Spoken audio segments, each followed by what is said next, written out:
एक बार फिर से स्वागत है मेरे चैनल पर। मैं हूं राज। आप देख रहे हैं हाईवे नाइट। दोस्तों, आज की जो कहानी हमें मिली है, जो भेजे हैं प्रकाश जी रायपुर के छत्तीसगढ़ के रहने वाले हैं और ये कहानी लगभग 18 साल पुरानी है। तो चलते हैं प्रकाश जी कहानी में। लेकिन दोस्तों, हमारे चैनल को सब्सक्राइब कर दीजिएगा अगर आपने नहीं किया है तो। बहुत बहुत धन्यवाद आपका। तो ये प्रकाश की कहानी है और प्रकाश की जुबानी। तो आगे बढ़ते हैं। दोस्तों, मेरा नाम प्रकाश है।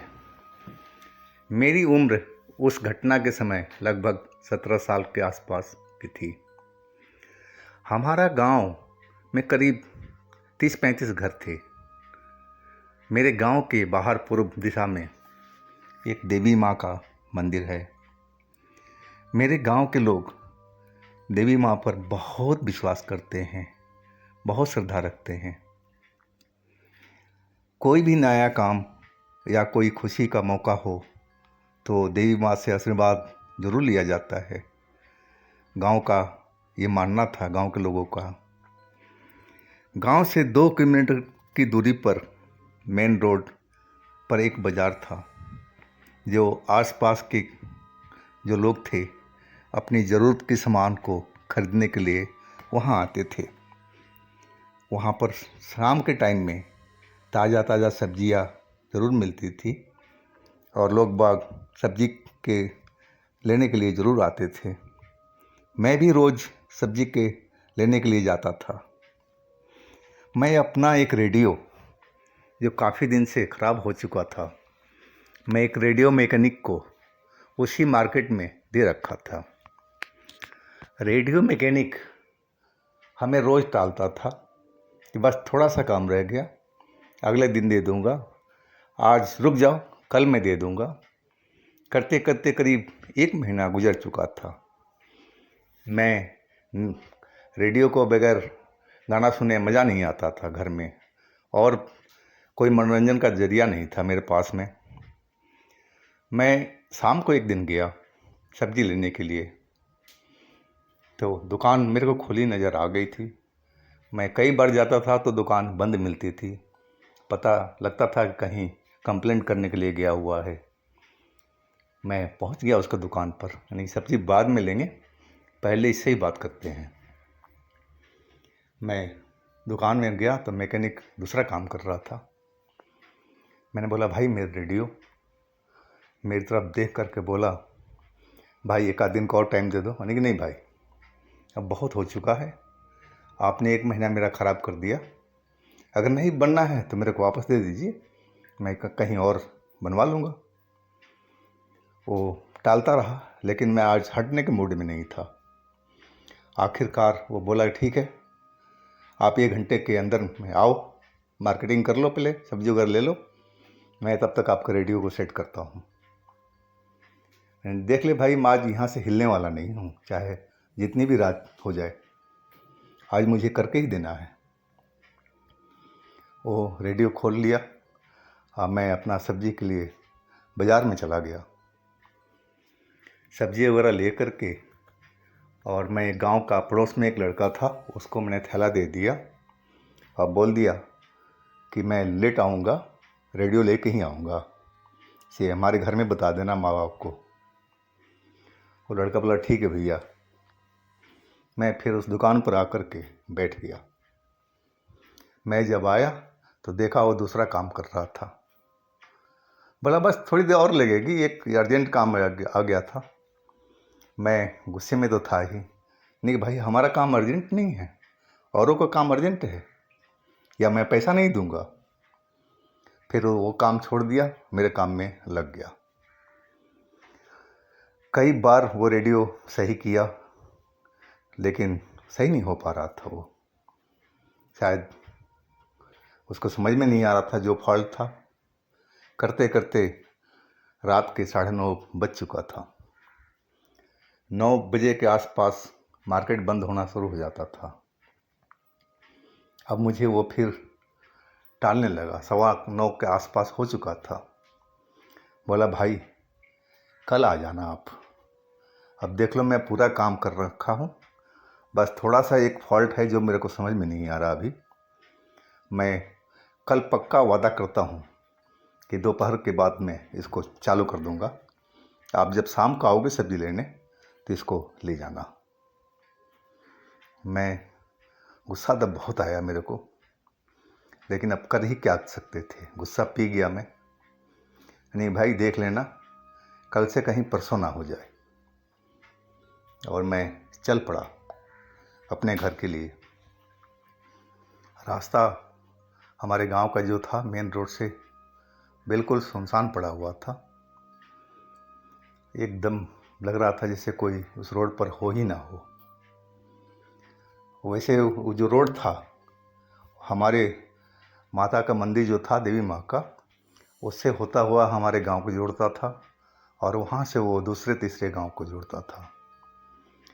रोड वो तो चलता रहता था, लेकिन आज बिल्कुल सुनसान लग रहा था। मैं गुस्से से भरा हुआ रेडियो वालों को गाली देता हुआ मन में चला जा रहा था। देवी माँ का मंदिर करीब 500 मीटर रह गया था और मैं वहाँ तक पहुँच गया था। मुझे पता भी नहीं लगा गुस्से में कि मैं कितनी दूर आ चुका हूँ। अचानक मुझे लगा, मैं तेज तेज चल रहा था कि जैसे किसी ने मेरे पैर के आगे कर दिया हो, और मैं धड़ाम से नीचे गिरा। चोट बहुत लगी। मैं उठ कर के देखा, उजाली रात थी, हर चीज़ चमक रहा था और वैसे भी बाहर रोड पर लाइट लगी हुई थी, तो मुझे तो कोई नज़र नहीं आया। मैं इधर उधर देखने लगा, आखिर पैर लगाया मेरे सामने में तो कौन लगाया, जिसकी वजह से मैं गिर पड़ा। और तभी एक खिलखिलाती हुई हंसी सुनाई पड़ी लड़की का। मैं चौंक गया, देखने लगा, लेकिन मुझे वो लड़की कहीं नज़र नहीं आई। फिर अचानक वो हंसी बंद हो गई। मैं सही बताऊं कि मैं भूत प्रेत आत्मा इन चीज़ों पर कभी विश्वास नहीं करता था, और हमें किताब में पढ़ाया भी जाता था कि भूत प्रेत नाम की कोई चीज़ होती नहीं है, ये अंधविश्वास है, लोगों का भ्रम है। मैं वही सोच रहा था कि आखिर ये जो मेरे साथ में अभी हुआ है और हंसी, कहीं मेरे मन का भ्रम तो नहीं है। मैं सोचते हुए आगे बढ़ने लगा और तभी वो हंसी दोबारा से स्टार्ट हो गई। मेरे बिल्कुल पास से आ रही थी। मैं पीछे मुड़ कर के देखा, तब तक अचानक किसी ने मेरे को धक्का दे दिया। मैं दोबारा रोड पर गिर गया और इस बार मेरे को हाथ में चोट लगी थी। एक छोटा सा पत्थर पर मेरा हाथ आ गया था और उससे शायद खरोच आ गया था और खून निकलना शुरू हो गया था। मैं बहुत गुस्से में था कि आखिर कौन है। मैं खड़ा होकर के और मैं बोला, भाई कौन हो और मुझे क्यों धक्का दे रहे हो? अगर सामने आओ, सामने दिखाओ मेरे को, कौन हो आप? मैं ऐसी ऐसी बातें गुस्से में करने लगा था। अचानक मुझे लगा कि मेरे सामने में धुंधला धुंधला सा एक लड़की का चेहरा नज़र आ रहा है।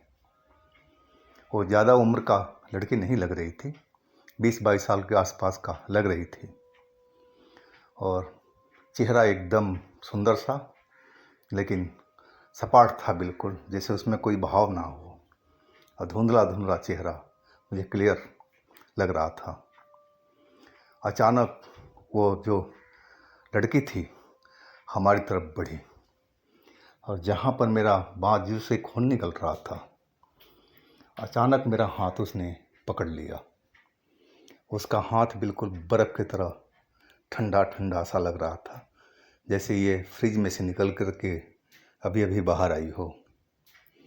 और जहाँ से खून निकल रहा था वो अपने मुंह में चाटने लगी। मैं देख कर के दहल गया। मैं उसको छुड़ाने की कोशिश किया, लेकिन वो बाजू नहीं छोड़ पा रही थी, और ऐसा लगा कि चाटते चाटते वो अपनी दांत को मेरे बाजू में धंसाती जा रही हो, और मुझे एकदम सा ऐसा नशा होने लगा जैसे मैं अपने आप में हूँ ही नहीं। मैं एकदम सन सा एकदम रह गया था। जहाँ खड़ा था मैं वहीं के वहीं खड़ा रह गया था। मेरा दिमाग काम करना बंद कर दिया था। अब मुझे आँखों के आगे अब अंधेरा सा होने लगा था। ऐसे ऐसे लगा कि बिल्कुल आँखें मेरी कुछ देख ही नहीं पा रही हो। रोशनी वगैरह सब कुछ लग रहा था कि बिल्कुल धुंधला धुंधला होता जा रहा है। मैं अंदर से बिल्कुल दहल चुका था। मैं उस लड़के का हाथ और उसका चेहरा अपने बाजू पर से हटा रहा था, लेकिन नहीं, वह लड़की मुझे नीचे गिरा दिया और मेरे सीने पर बैठ गई थी, और जो हाथ मेरा जख्मी था वो अपने मुंह में लिए हुए थी और लगातार बहता हुआ खून को चूस रही थी। अब मैं समझ चुका था कि ये कोई नॉर्मल लड़की नहीं है, ये कोई आत्मा है, भूत है, चुड़ैल है। लेकिन मैं एकदम जैसे कोई पुतला माफिक हो जाता है, कुछ कर नहीं पाता है, अपना कोई दिमाग नहीं होता, कोई ऐसा ही मेरे को लग रहा था कि मैं बिल्कुल निर्जीव हो चुका हूँ, अब मैं कुछ कर नहीं पाऊँगा। तभी मुझे देवी माँ के मंदिर से घंटियों की आवाज़ आने लगी जो आरती में बजती थी। अब बहुत तेज तेज बज रही थी, उसकी आवाज़ मेरे कानों में गूंज रही थी। और उसी समय लगा कि उस लड़की को कोई बाल पकड़ के हवा में उठा लिया हो, और लड़की डर कर के बहुत ज़ोर से चीख पड़ी थी वो चुड़ैल। और 2 फुट की हवा में ऊपर, ज़मीन से 2 फुट ऊपर हवा में लटकी हुई थी, और बाल उसके जैसे किसी ने पकड़ रखा हो, और वो चीखे जा रही थी जैसे मैं डरा हुआ था, शायद वो भी डरी हुई थी। पता नहीं कौन उसको ऊपर उठा रखा था, और देखते ही देखते उसको दूर रोड साइड से बाहर खेतों के साइड में फेंक दिया। वो ज़मीन पर गिरी, मैं देखा, लेकिन उसके बाद वो नज़र नहीं आई। मैं सब देख करके दहल गया था कि आखिर मेरे साथ में ये क्या हो रहा है। मैं समझ नहीं पा रहा था। तभी मेरा दिमाग काम करना शुरू किया और मैं फटाफट उठ गया उस जगह से। अब मुझे एक ही काम करना था कि वहाँ से भागना था, और वही मैंने किया। अब वो घंटे की आवाज़ बंद हो चुकी थी। मैं दौड़ता हुआ और उसी मंदिर की तरफ से गुजर रहा था। मंदिर के पास आया और मैं आगे निकल चुका था मंदिर से। मैं देखा था निगाहें भर कर के कि मंदिर के पास में कोई नहीं था। आखिर कौन घंटी बजाया था इतनी रात को।